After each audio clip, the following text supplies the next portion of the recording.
buried in the sand. Buried in the books, they ruled empires, built pyramids, fought pharaohs, and were pharaohs. But you've probably never heard their names. Why? Because history books buried their story.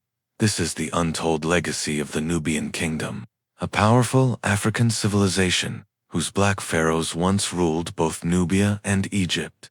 In this video, we'll uncover the truth about a kingdom erased from memory, and the men and women who defied history to claim their place as rulers of the Nile. Where is Nubia?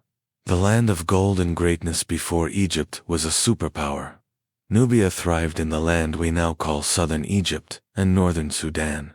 Nubia was rich in gold, ebony, and ivory. So much so, the Egyptians called it Taseti, the land of the bow, and later Kush.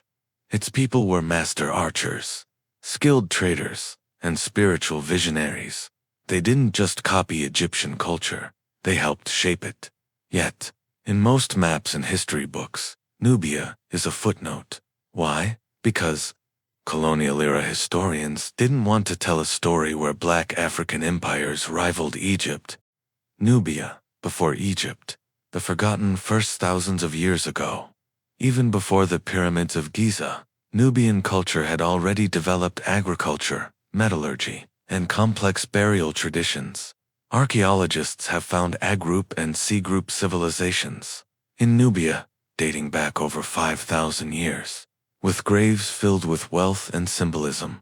And get this, the oldest known monarchy in the world may have come from Nubia, not Egypt. Yes, the first kings might have worn dark skin and ruled south of the Nile. But that truth didn't fit the narrative of European dominance. The rise of Kush, a black empire, awakens by 1000 BCE. Nubia had become the kingdom of Kush, a powerful force that emerged after the fall of Egypt's new kingdom. Its capital, Napata, was home to vast temples, tombs, and a priesthood deeply tied to Egyptian spirituality, but adapted with African elements. Kush wasn't Egypt's student, it was now its rival, and soon, its master. The Black Pharaohs take Egypt in a dramatic reversal of power. Kushite kings marched northward and conquered Egypt. The 25th dynasty was born, known as the Black Pharaohs. These rulers included Pi Pianki, the humble king who defeated the Egyptian Delta and united the Nile Valley; Taharka, the mighty warrior pharaoh who fought the Assyrians and built monuments across Egypt; Shebaka, who preserved ancient Egyptian knowledge by commissioning the Shebaka stone. These kings ruled with spiritual conviction, African pride, and imperial ambition. But they were never shown in history books, not as kings, just as invaders. Why? Because they were too black, too powerful, and too African. Nubian pyramids, the hidden legacy in the desert Egypt, is famous for its pyramids. But did you know Nubia has more pyramids than Egypt? Over 200 pyramids still stand in Sudan's deserts, especially in Meru, the later capital of Kush. These pyramids are smaller, steeper, and often decorated with inscriptions showing Black African royalty. Yet, they were left out of tourist brochures and textbooks. In fact, some were destroyed by European explorers looking for treasure. One explorer, Giuseppe Ferlini, blew up more than 40 pyramids just to find gold. They couldn't accept a black civilization had built such marvels. Nubian women, the warrior queens of Afrikush, didn't just produce kings, it raised queens who ruled as pharaohs.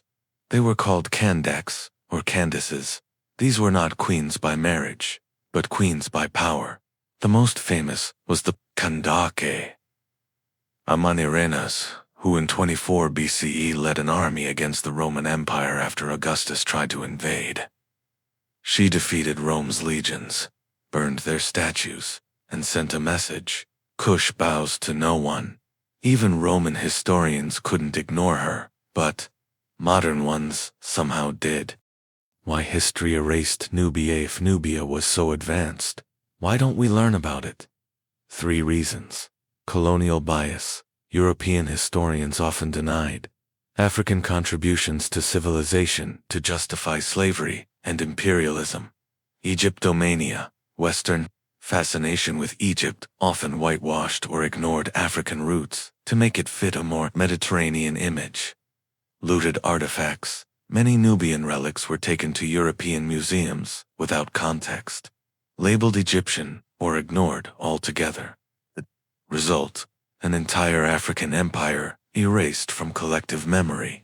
Nubia's influence on modern African Nubia didn't vanish. Its legacy lives on in Sudanese architecture and oral traditions.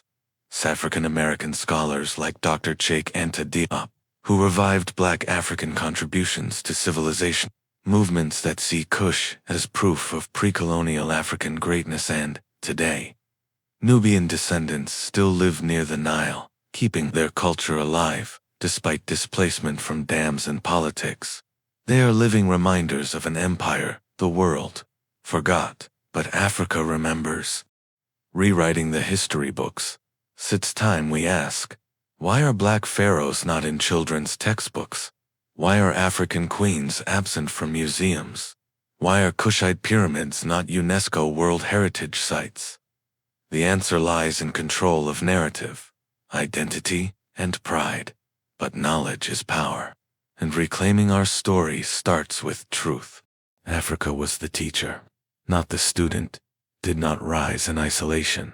Its earliest roots trace south to Nubia, to Kush, to Africa. The Nile flowed upward, but influence flowed south to north. The world was taught that civilization came from Greece and Rome, but the Greeks learned from Egypt, and Egypt from Nubia. Africa was not the student, Africa was the teacher. Africa Untold. If this story moved you, it's time to share it. Hit like, leave a comment with your thoughts, subscribe for more untold African history, because the truth is powerful, and it's time the world knew it. This was Africa Untold.